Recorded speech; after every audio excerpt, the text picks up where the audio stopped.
Abra comigo a palavra do Senhor, Lucas, capítulo 8, verso 40 a 42, depois do 49 a 56.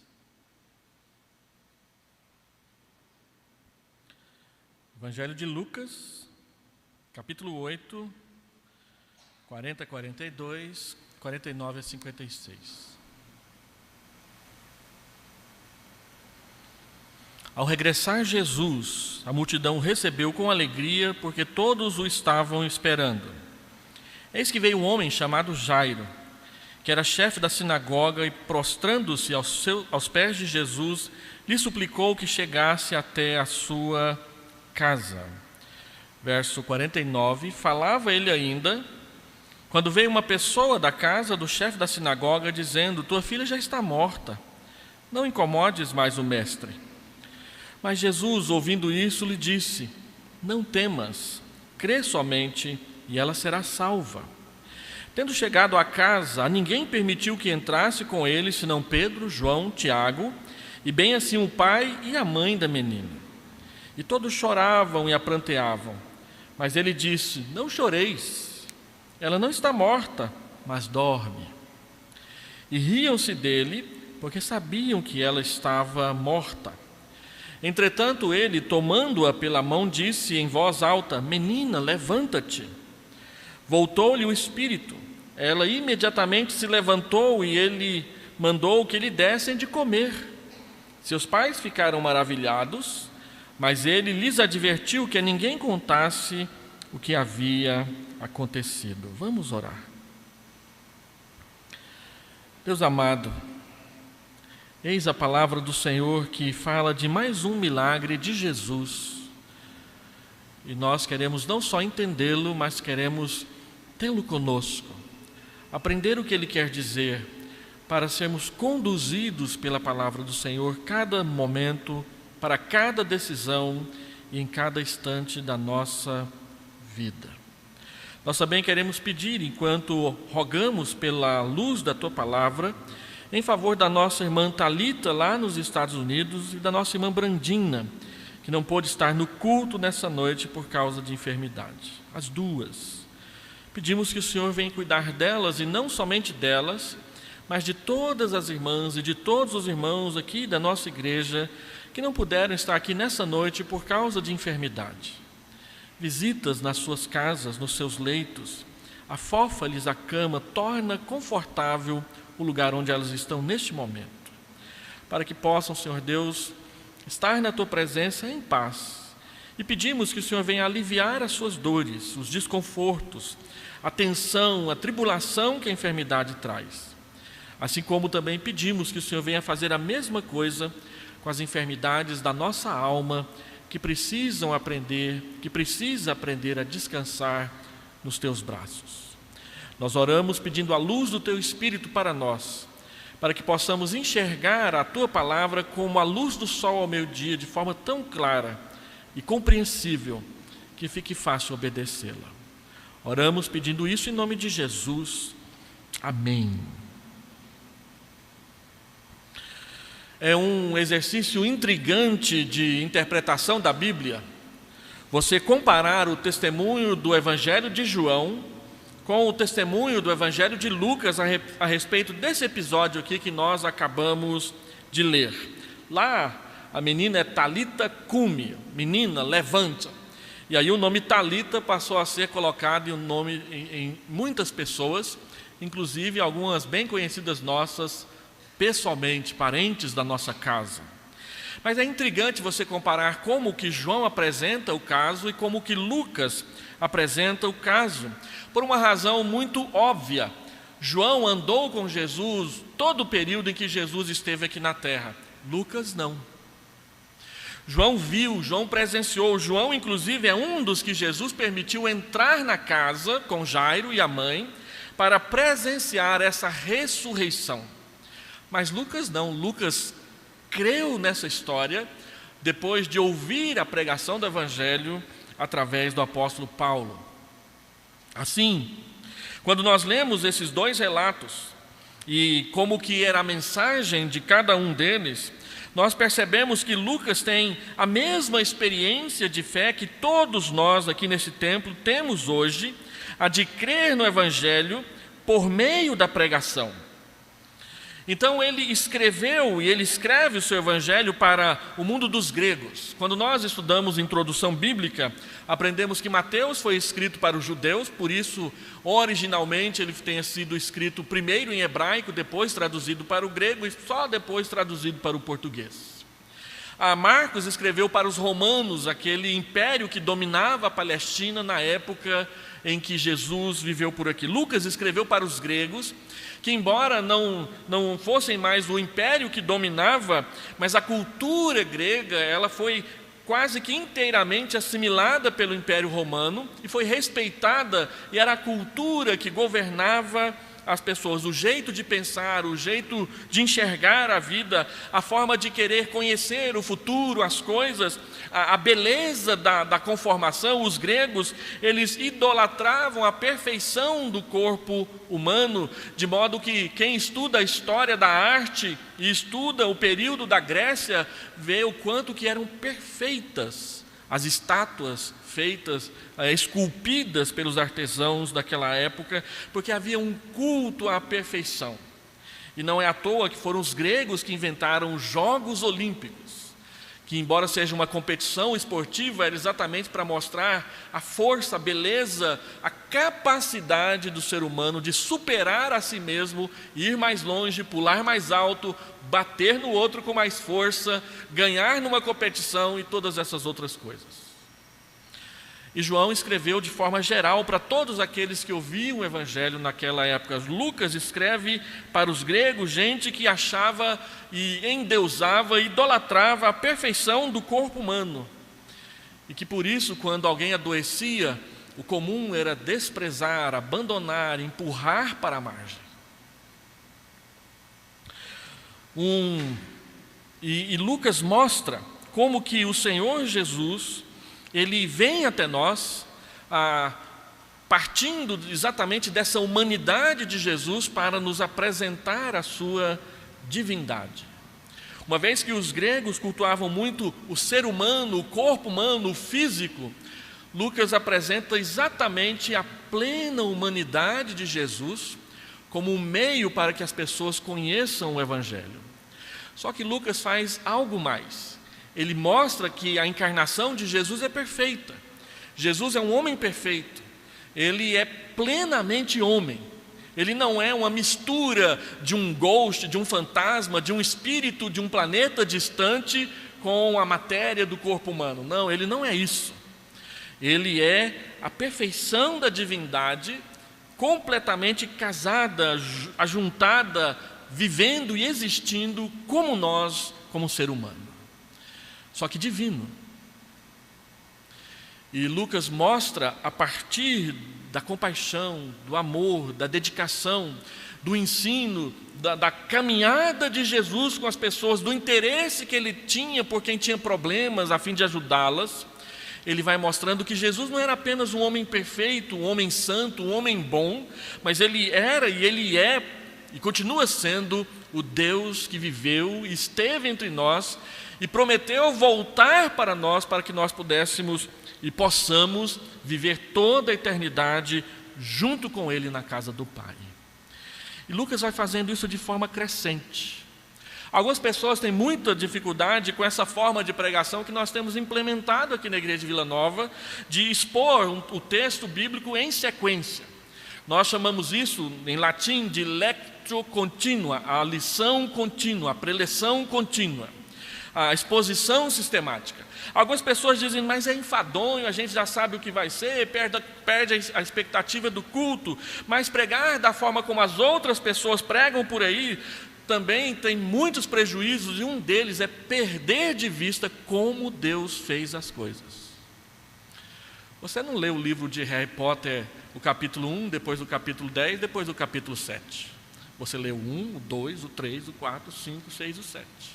Expor a palavra em sequência é dar para a igreja um modelo para que a igreja aprenda a ler a Bíblia com mais exatidão e assertividade.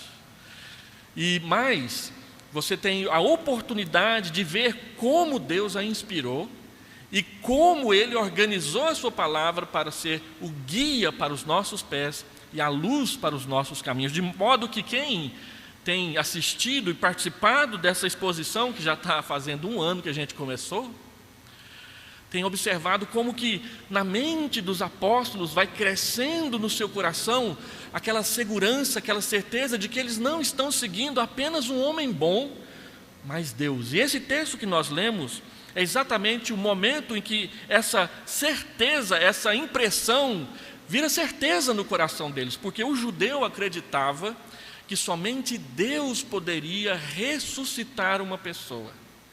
E Lucas vem mostrando que Jesus é Deus. Ele é homem, mas Ele é Deus. Ele é Deus porque Ele acalma a tempestade, Ele tem domínio, controle, governo sobre as questões da natureza. Ele é Deus porque os demônios não podem com Ele. Ele diz, vai embora, e eles vão embora. Ele domina, Ele governa o mundo espiritual. Ele é Deus porque, conforme nós vimos no texto anterior, Ele cura as nossas enfermidades. Uma mulher que há 12 anos gastava dinheiro e não sabia mais o que fazer, Ele a curou. E Ele é Deus, do ponto mais alto do que Lucas quer mostrar para nós, porque Ele ressuscita pessoas. Ele tem o poder sobre a vida e sobre a morte. E é sobre isso que nós gostaríamos de falar. E Ele trata disso conosco na experiência de um homem que era um homem muito religioso, que é Jairo. O texto diz que Jairo era o principal da sinagoga de Cafarnaum. E a sinagoga de Cafarnaum, ela tem uma peculiaridade muito grande nas Escrituras, porque se algum dia você tiver dinheiro, oportunidade, vontade, e for lá na Palestina, ela está lá. A sinagoga de Cafarnaum, as ruínas, mas ela está lá. Você pode visitá-la, você pode andar e ir no mesmo lugar onde Jesus foi e frequentou no período que ele estava aqui. E este homem, diz, era o principal da sinagoga, ele era o diretor, aquele que conduzia o funcionamento da sinagoga. Para que ele tivesse essa posição, ele tinha que ser um homem muito envolvido com as coisas da lei, ter o respeito do sinédrio, porque isso era um cargo nomeado, não era algo conquistado, eleito pelo povo, era o sinédrio que nomeava. E então ele estava lá, e ele tem uma outra peculiaridade, era um homem casado, pai de família, e tinha uma filhinha.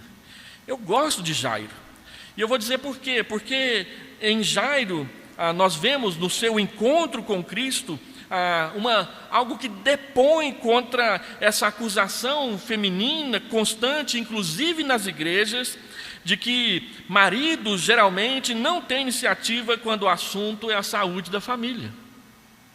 Jairo tem muita iniciativa, é ele que vai atrás, é ele quem vai buscar a solução. Ou como algumas irmãs dizem, às vezes no nosso gabinete, que as coisas domésticas os homens não se interessam. Ou que eles só se importam com os filhos, porque querem ensinar a pescar, porque querem ensinar a jogar futebol, mas as meninas jogam as cascas para lá. Jairo depõe contra tudo isso. Ele é homem, é marido, é casado, e é ele quem vai atrás de uma solução para sua filha doente, porque o texto diz que ele a amava. Então, também eu gosto de Jairo, porque é um testemunho masculino positivo e muito didático, para que os homens, os pais da igreja, tenham um modelo para seguir. É um pai preocupado, é um pai atento, é um pai ativo, é um pai que corre atrás das coisas da sua família. Mesmo sendo um homem de posição, ele não se envergonha de forma humilde, até humilhante, pedir ajuda e socorro para quem ele sabe que pode ajudar, mesmo colocando em risco a sua profissão, porque todos sabiam que o sinédrio não andava bem com Jesus. Mas ele foi. E para ele isso era arriscado naquele tempo. Se comprometer com Jesus perante o sinédrio que queria a sua morte, traria problemas para Jairo, mas ele assumiu o risco e ele foi conversar com o Senhor Jesus. Jairo mostra para nós que ele põe em perspectiva a verdade bíblica de que as prioridades da vida de um homem não são apenas o seu sucesso profissional, mas a construção de um lar estável, um lar agradável, um lar onde há amor, respeito, carinho, atenção, participação e atividade junto aos seus.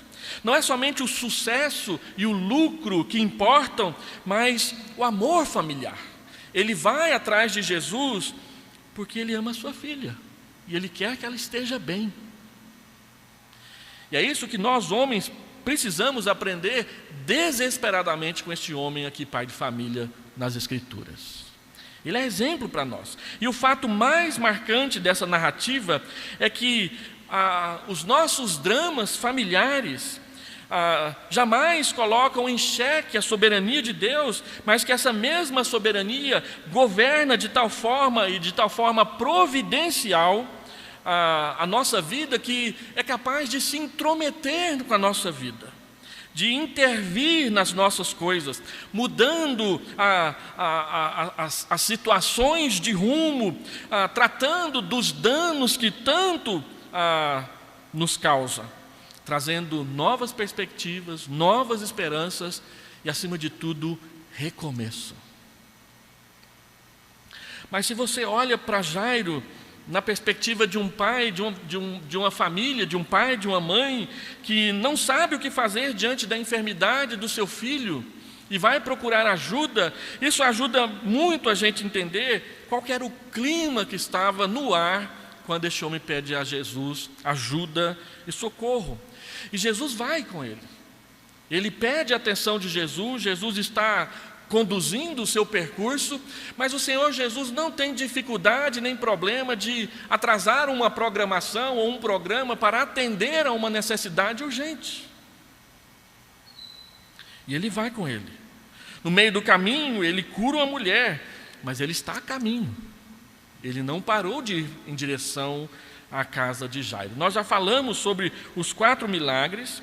Tudo acontece ali à beira do mar da Galileia, à entrada de Cafarnaum, e novamente alguém aparece de surpresa, prostrando-se aos pés de Cristo, e novamente há uma súplica pela atenção, pelo socorro divino, e mais uma vez nós olhamos, nós lemos, nós aprendemos, Jesus está pronto a ir, e ele vai.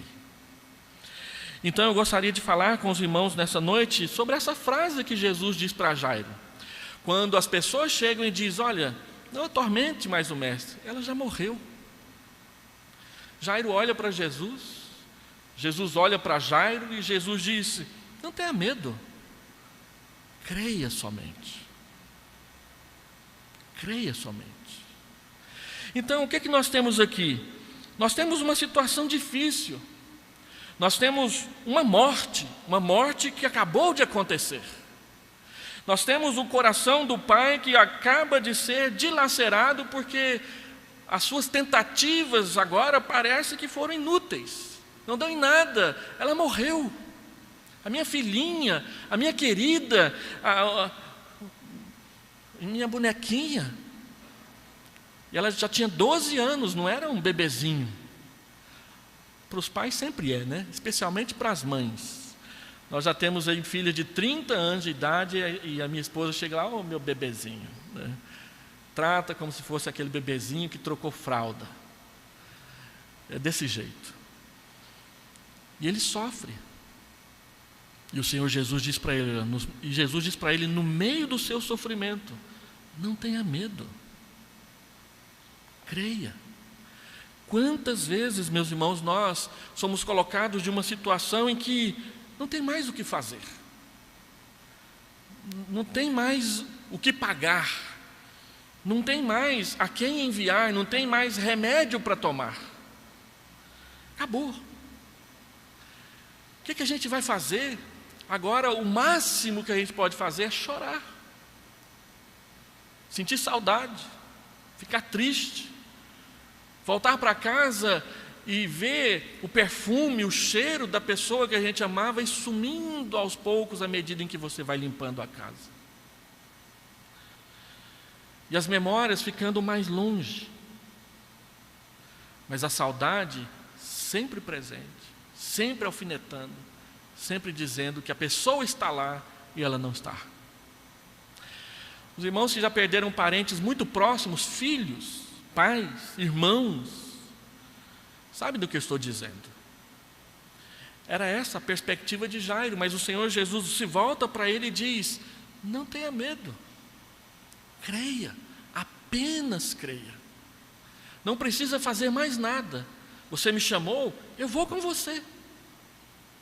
Então eu quero falar sobre isso, mostrando 3 intervenções de Jesus aqui nesse curto parágrafo. Primeiro, a primeira intervenção de Jesus, verso 40, 42, é que o Senhor Jesus foi com ele. Jairo se prostra aos pés de Cristo. Ele é o maioral da sinagoga. Ele é um homem respeitado, líder do povo. Ele é um pai carinhoso e um marido presente. Marcos, capítulo 5, versículo 23, denuncia o seu carinho afetivo por sua filha única de cerca de 12 anos, ao chamá-la de minha filhinha está doente. Filhinha é um termo carinhoso para se referir a quem a gente ama muito. Ele toma a iniciativa e ele vai até o Senhor Jesus. E a família de Jairo preenche todos os requisitos para aquilo que chamamos de um lar estável.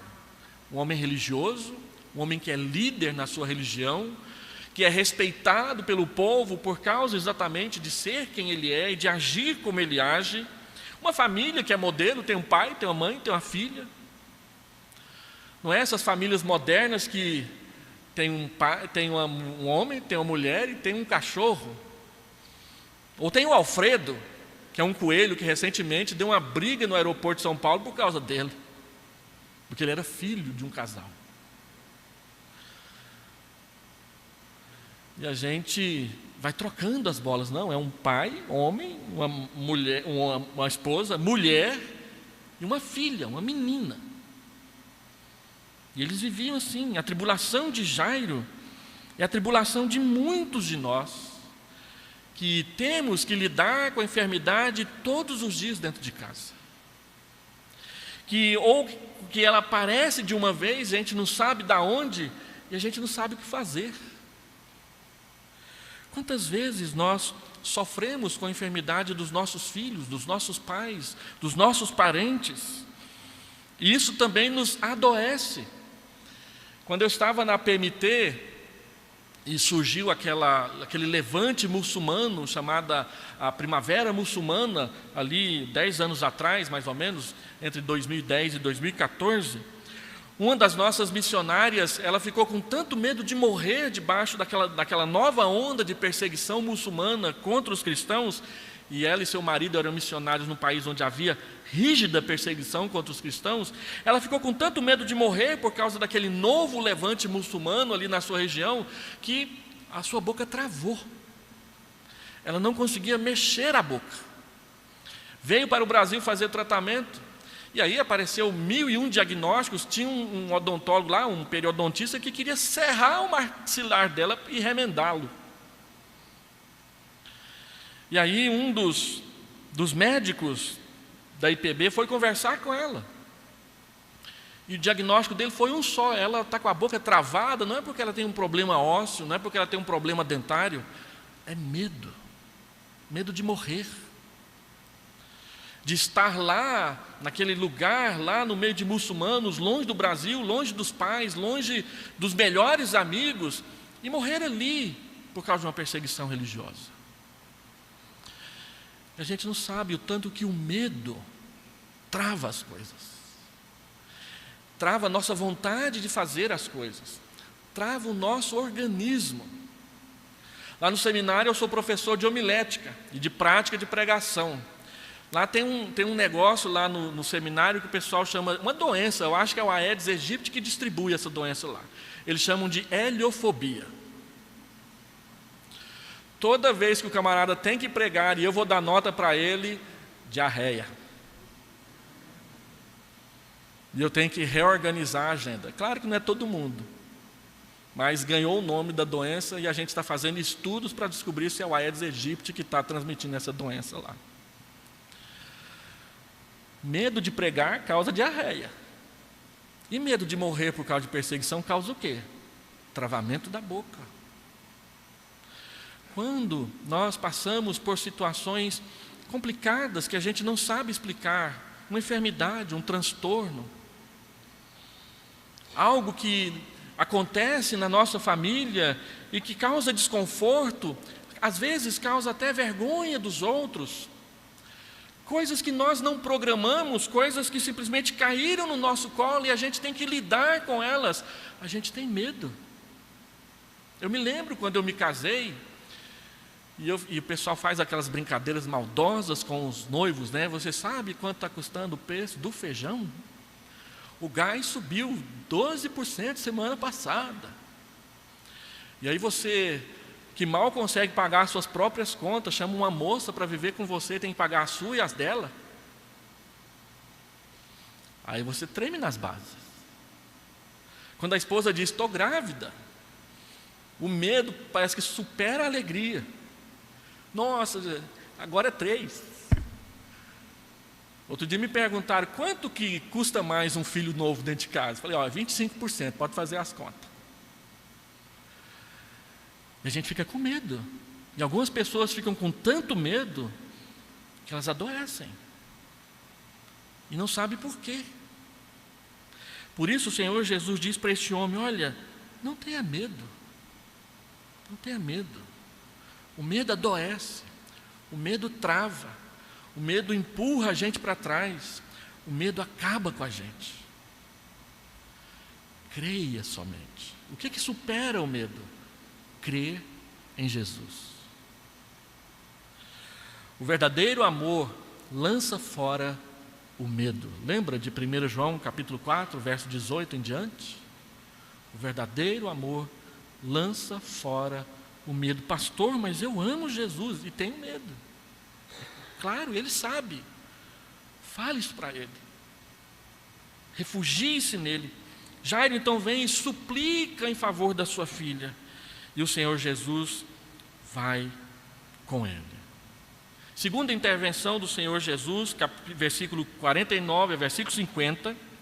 O Senhor Jesus, quando Jairo fica sabendo que a filha morreu, o Senhor Jesus o anima.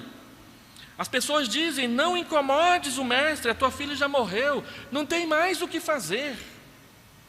Agora é chorar, deixar para lá, a notícia foi abrupta e aparentemente descortês. Pare de incomodar Jesus. Ela já morreu. Todos que já tiveram a responsabilidade de anunciar a morte de alguém para os seus parentes sabem como essa é uma das tarefas mais terríveis de se ter. Quando a minha sogra faleceu, me ligaram. Eu estava indo para o seminário dar aula. Tive que voltar da onde estava e eu tive que contar para minha esposa que a mãe dela tinha falecido. Não tem como escolher palavras.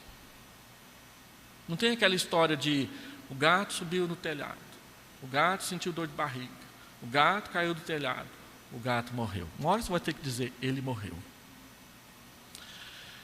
Então eu cheguei e falei assim, eu vou tentar uma estratégia diferente. Eu vou contar para as meninas primeiro e as meninas me ajudam a contar para a Edneia.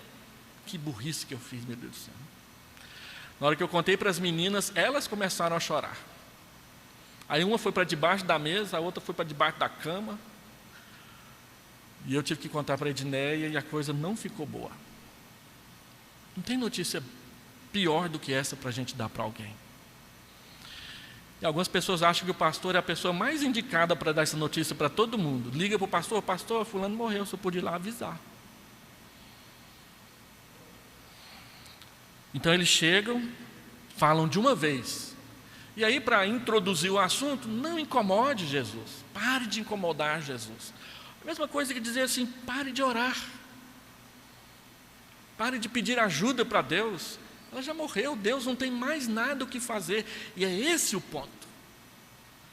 Eles pensam que Jesus não tem mais nada que fazer. Ela já morreu. Mas Ele tem. Ele é o Senhor da vida e da morte. Ele pode chamar à vida aqueles que já morreram. E no dia da eternidade, quando Ele vir com poder nas nuvens, Ele chamará as pessoas dos túmulos.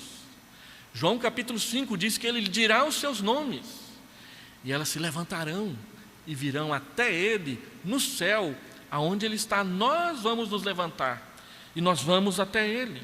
O Senhor Jesus se volta para Jairo e não deixa ele nem pensar. Ele diz: não tenha medo, apenas creia, fique firme na sua fé, não se deixe balançar, calma, fique tranquilo, eu estou aqui com você, creia somente.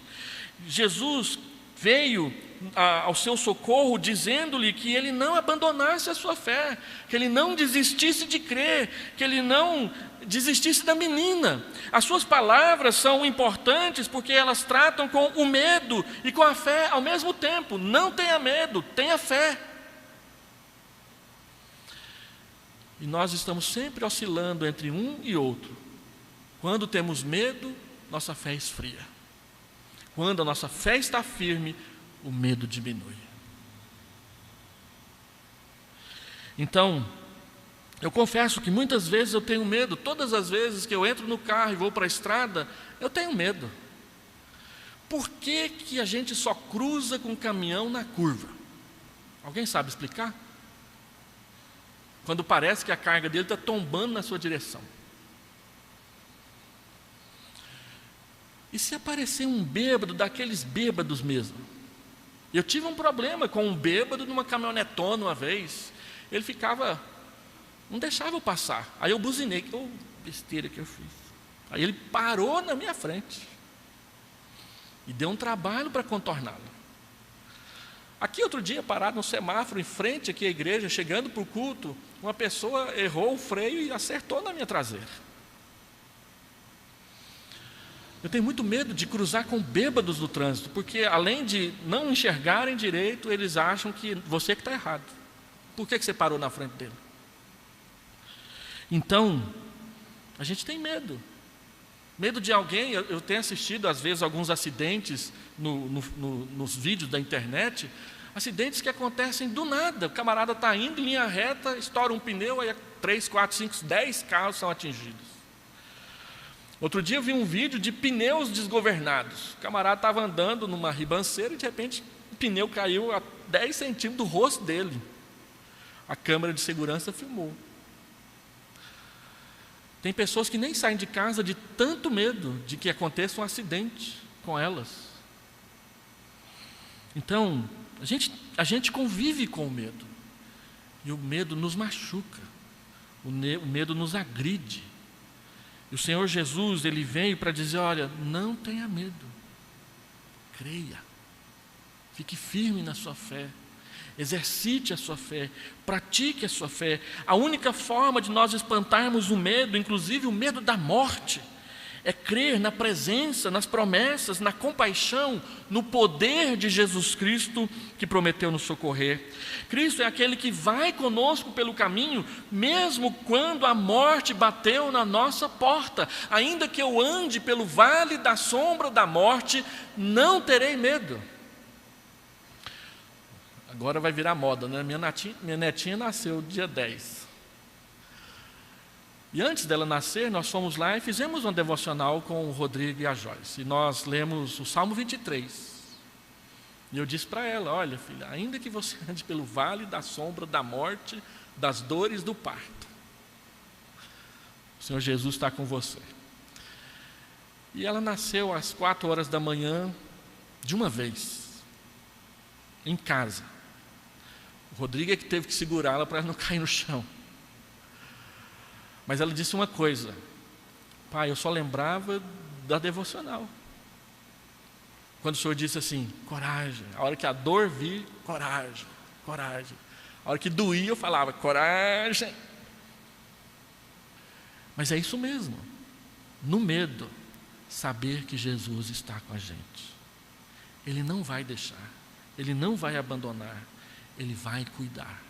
Ainda que você não entenda a enfermidade, a situação, o momento, ainda que tudo pareça ser contra você e você carregue o mundo nas costas, coragem, Jesus está com você. Ele não vai deixar você voltar para casa sozinho e encontrar a filha morta lá dentro de casa. Não podemos aceitar a crença em relíquias que auxiliam a fé, nem em sabonetes que limpam os pecados das crianças ou de quem usa, ou nas balinhas ungidas que tornam as crianças calmas e obedientes se elas chuparem a balinha ungida durante uma semana. Mas Jesus diz apenas uma coisa: olha, não é balinha, não é muleta, não é relíquia, é a fé.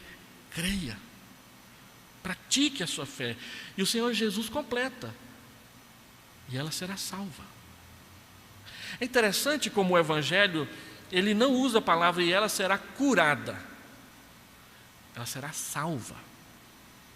É sempre essa palavra que aparece na Escritura, de que Jesus, ele não veio só curar enfermidades, ressuscitar mortos, ele veio salvar. Salvar as pessoas do medo, salvar as pessoas do pecado, salvar as pessoas da incompreensão, salvar as pessoas de tudo aquilo que as aperta, as empurra, as esmaga diante de Deus.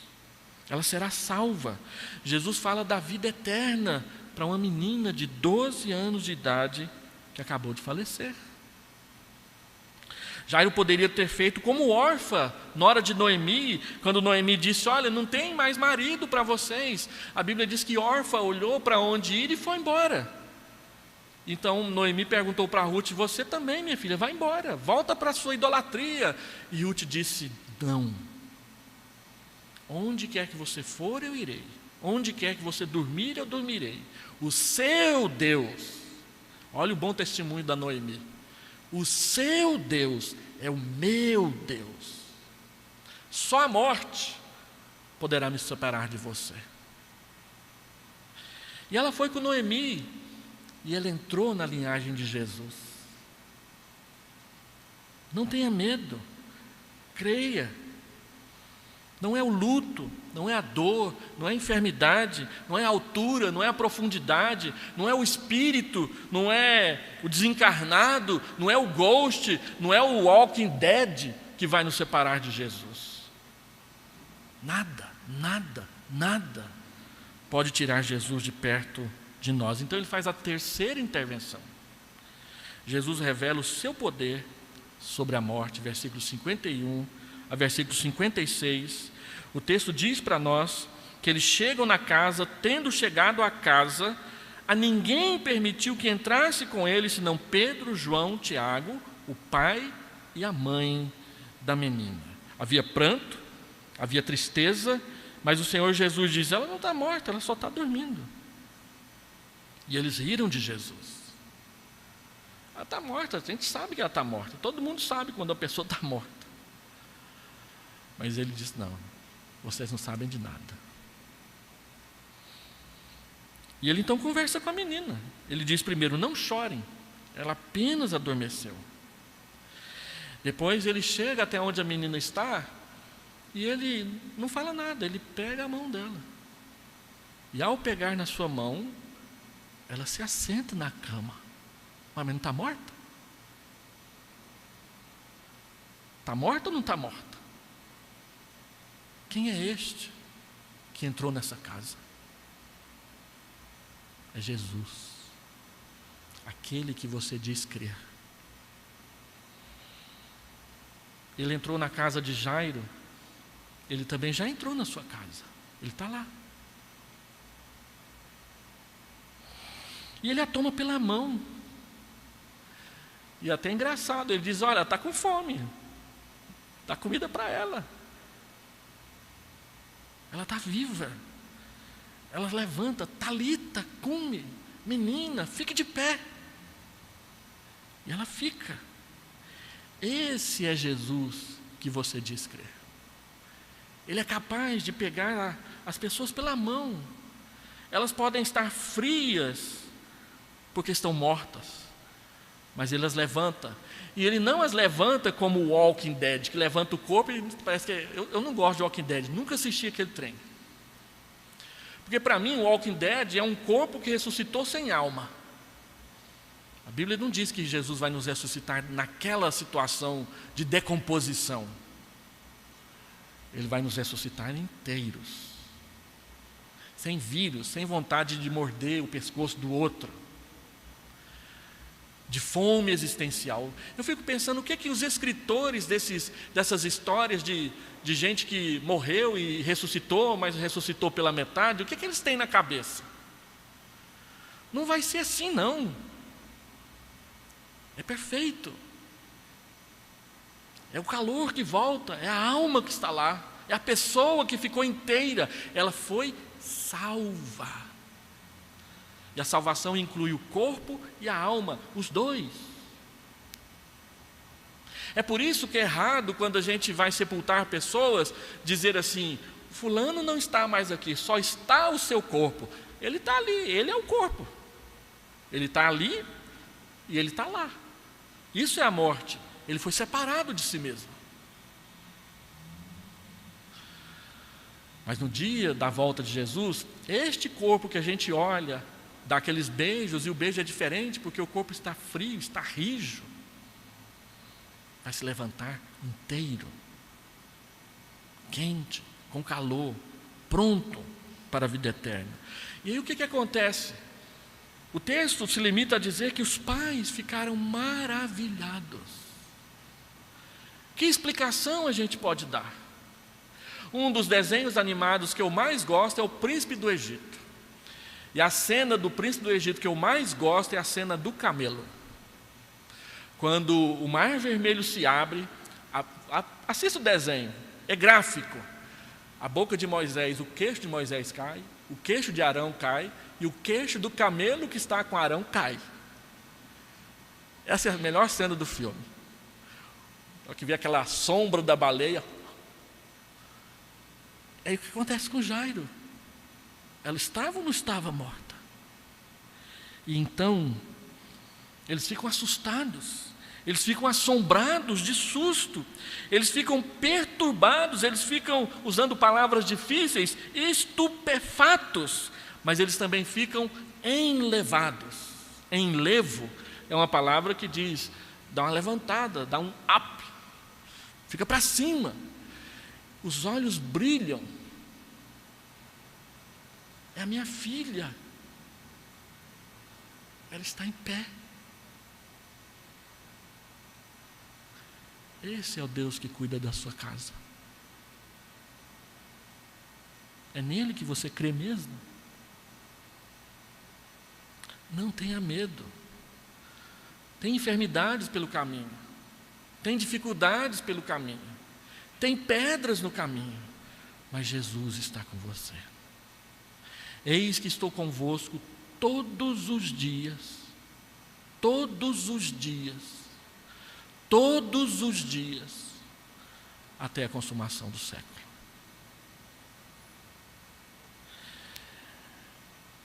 E aí eu queria fazer algumas aplicações. Primeira delas, a ressurreição é consolo para os dias de tribulação e de luto.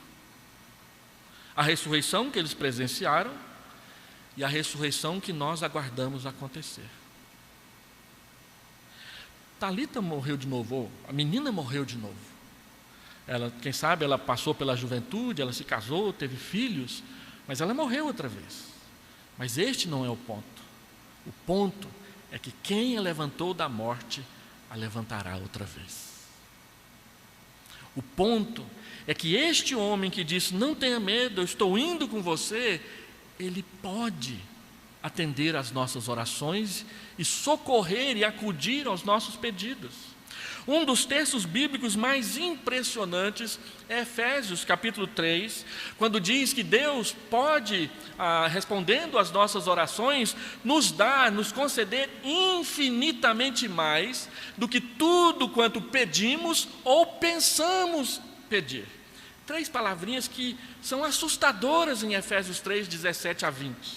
Primeiro, é que Ele pode nos conceder infinitamente mais. Muito mais do que a gente pede.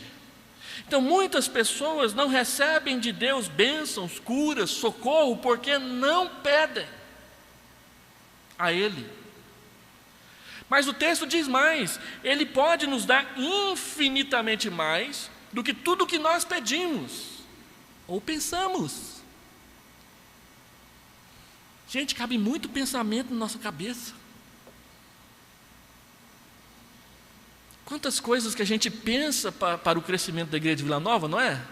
Puxa vida, uma super quadra, uma igreja grande, plantar 1, 2, 10, 20 igrejas. A gente pensa. Algumas a gente tem coragem de pedir, outras ficam lá no pensamento, lá no fundo. E Deus, diferentemente de Satanás, Deus vê os nossos pensamentos. Satanás não. Satanás não é onisciente, ele não sabe todas as coisas. Deus é onisciente, ele sabe todas as coisas. Tudo que passa na sua cabecinha na hora que você está orando e você não pede, ele sabe. E foi ele que disse: Jairo, não desista, eu estou indo com você. Então a ressurreição consola. Quando você estiver com medo, quando a morte, quando a falta de saúde, quando a dificuldade bater na sua porta, fique firme na sua fé. Segundo, as ações de Deus nas famílias devem ser vividas com todos juntos e levá-las a crescerem juntos. Ninguém entrou lá dentro, só o pai e a mãe e 3 que Jesus escolheu. O pai viu, a mãe viu e a menina experimentou. Se nós pudéssemos imaginar a força que é uma família que experimenta as bênçãos de Deus junta, o que é que traz estabilidade para uma igreja? Um pai que é pai, uma mãe que é mãe e filhos que são filhos consagrados. Quando a mãe quer participar, o pai apoia. Quando o pai quer participar, a mãe incentiva. Quando os filhos querem participar, os pais patrocinam, até ele poder ele mesmo pagar o que ele quer fazer na igreja. Investir na família, trazer a família junto para perto de Deus, para experimentar juntos a bênção de Deus. Essa é uma das coisas mais maravilhosas, se é que eu usei o termo corretamente no português, que nós podemos ver nas igrejas de Deus. Famílias sendo abençoadas juntas na presença do Senhor. Eu e a minha casa serviremos ao Senhor e juntos experimentaremos as bênçãos de Deus. E terceiro, o Senhor Jesus está nos convocando nessa noite a aprender a lidar com essa equação do medo versus a fé. Não tenha medo, tenha fé. Não tenha medo, creia, apenas creia. O Senhor Jesus não exigiu nada mais, apenas a simplicidade de crer. Crer significa somente, ou crer somente significa crer com simplicidade. Crer significa apenas crer. Simplicidade é uma palavra que perdeu o seu sentido religioso para nós. Nós queremos pompa, nós queremos mostrar que nós somos capazes, nós queremos fazer banners, nós queremos fazer selos, nós queremos mostrar a imponência da nossa fé. Mas isso não impressiona Deus. Deus fica impressionado com quem confia nele. Creia somente. O resto, todo o resto, é consequência. O que é que causa medo, espanto, a desesperança na gente? Não fique triste porque o seu filho nasceu ou desenvolveu algum transtorno. Faça o seu melhor para cuidar dele, para cuidar dela. Ame o máximo que você puder. Ame com todo o seu coração. Não fique questionando se você é culpado de alguma coisa. Algumas pessoas falam assim: onde foi que eu errei para que meu filho fosse assim? Onde foi que eu errei para que isso viesse desabar sobre a minha casa? Você não errou em lugar nenhum. Mas Deus escolheu a sua casa para, de alguma forma, Ele fazer a glória dele aparecer ali, no olhar do seu filho, no choro da sua criança, na dor que às vezes você carrega, arrastando-se para chegar aqui na igreja. Porque nós, muitas vezes, quando tudo está bem, nos esquecemos de Deus. Mas às vezes nós estamos consagrados e Deus deixa alguma coisa acontecer, Ele conduz a nossa família para dentro daquele buraco e a gente fica achando que Ele nos abandonou. Não foi isso que aconteceu. As experiências que nós temos por causa de uma enfermidade, por causa de uma tribulação, por causa de alguma situação permanente, duradoura dentro de casa, com Deus, são inigualáveis, imensuráveis. É interessante como que pais que permanecem piedosos ao atravessarem momentos difíceis, a sua piedade contamina os outros. Eu me lembro de um irmão que era o maior dizimista de uma igreja que eu pastoreei. Fielmente, o dízimo dele era o maior da igreja. Todo mês era depositado fielmente. Mas um dia ele perdeu o emprego. E o dízimo dele, que era o maior da igreja, passou a ser um dos menores. E aquilo pesou no seu coração. E ele começou a brigar com Deus. Deus não me honra. Eu honrei a Deus com o meu dízimo. Agora que Deus tinha que me honrar com um emprego melhor, Ele me deixou na amargura. E aí eu fui conversar com ele. E ele disse: não, pastor, Deus não me honrou, então Ele não merece a minha fidelidade. Tirou aquilo em que segurava a nossa fé racha, que nem uma melancia quando cai no chão. Deus não deixa de ser Deus porque o seu salário é maior ou menor. Deus não deixa de ser Deus porque tem enfermidade ou não tem dentro de casa. Ele é Deus. E Ele quer te pastorear nessa situação, para usar a sua vida para a glória do seu nome. Um casal teve um filho que nasceu cego. Ele ficou adulto. E aí o Pedro pergunta para Jesus: quem foi que pecou? Foi o pai ou foi a mãe para ele nascer cego? E Jesus disse: nenhum dos dois. Ele nasceu cego para que o nome de Deus fosse glorificado na sua casa e na sua vida. A cegueira, a doença, o transtorno, a enfermidade glorifica o nome de Deus quando nós lidamos com ela em fé. Essa é uma lição que nós precisamos aprender. Porque muitos desistem diante dos obstáculos. E quando a gente persevera, a gente sabe que a gente persevera aos trancos e barrancos. Nós somos fracos, nós somos pequenos, nós somos os homens de pequena fé. Mas Deus é Deus. E um braço torto, um olho puxadinho, uma falta de cabelo, uma raiva que a gente não consegue controlar, quando é colocado aos pés de Jesus, Ele abençoa. Ele usa para a sua glória. Vocês já viram a história de Joni Eareckson Tada? Era uma menina que tinha tudo para ser uma campeã olímpica. Ela gostava de mergulhar, de dar saltos ornamentais. E um dia, de férias com a família, numa praia, ela inventou de dar um mergulho e bateu com o pescoço numa pedra que estava escondida debaixo da água e ficou tetraplégica. E ela diz no seu livro que ficou meses culpando a Deus porque ela agora não tinha mais futuro.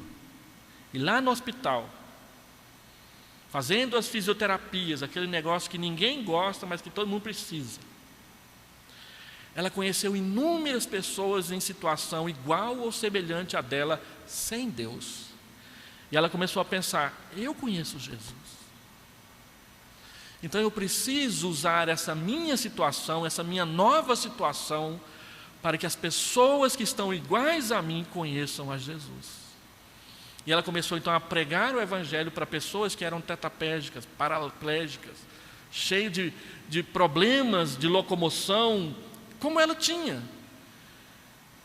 E hoje o ministério dela alcança o mundo inteiro, sendo que ela só mexe a boca e ela escreve e ela pinta com um pincel que ela coloca na boca para fazer as coisas dela.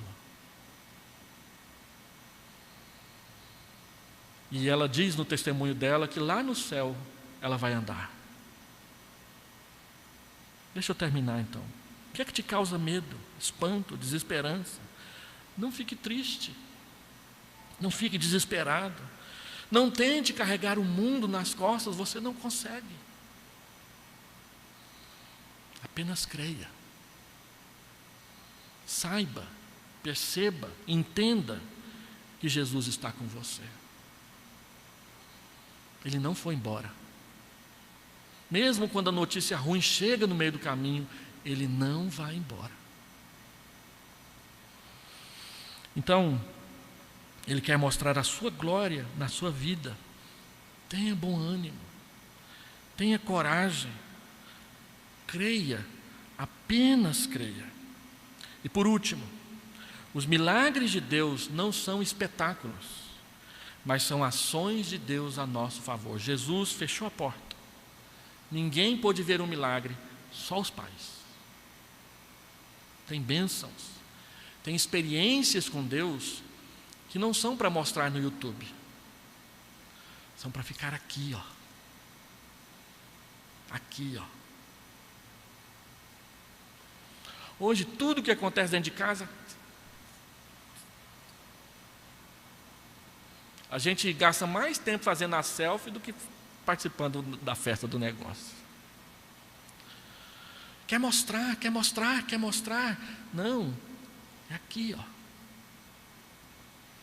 Eu tenho experiências com Deus que são minhas, as suas são suas. No dia da angústia, tudo isso vem na memória, você se lembra, naquele dia, o Senhor me acudiu. O dia em que eu estava andando de bicicleta na chuva, eu passei num buraco, rodei, caí com o quadril na quina do buraco, achei que quebrou tudo. Tinha uma Bíblia no bolso. A Bíblia amorteceu a queda, não quebrou o quadril. O dia que meu coração parou de bater e o médico veio, porque a minha mãe era chata, ela foi atrás do médico. E ele fez massagem, eu tinha 6 meses de idade. Eu não sei de nada disso. Minha mãe é que conta. E ela então disse que eu ia andar na procissão de padre. E eu tive que fazer isso. Andar na procissão de padre. Vestido de padre. E aí eu pensava assim, gente, padre eu não quero ser. Padre não pode casar. Aí, quando Deus me converteu, eu falei, pastor dá para ser, pastor pode casar. Olha que bênção. Já sou até avô, de novo. Então, os milagres de Deus não são espetáculos. Não é para a gente colocar como faixa na porta da igreja, vem que aqui tem milagre toda hora. Não, fechou a porta, só o pai, só a mãe, poucas pessoas. Então, Jesus é Senhor sobre tudo, Ele é o Senhor sobre a criação, porque Ele acalma a tempestade. Ele é Senhor sobre o mundo espiritual, porque os demônios não ficam de pé na presença dEle. Ele é Senhor sobre as enfermidades, porque Ele cura uma mulher apenas com um toque na roupa dEle. E Ele é Senhor sobre a morte, porque Jairo achou que tinha perdido a sua filhinha. Ela estava lá, andando de um lado para o outro. Dá comida para essa criança, ela está com fome. Ela não está morta não, ela está viva mesmo. E quem está vivo tem fome, precisa comer. E eu termino dizendo o seguinte, o Senhor Jesus é Senhor sobre a vida também. Portanto, aprenda a depositar nele uma fé simples, como essa fé de Jairo, que não se importa com posição, que não se importa com finanças, que não se importa com aquilo que é de menor importância, que se importa com a vida dentro de casa, com a esposa, com o filho, com a filha. Creia, confie, Jesus está com você. Vamos orar?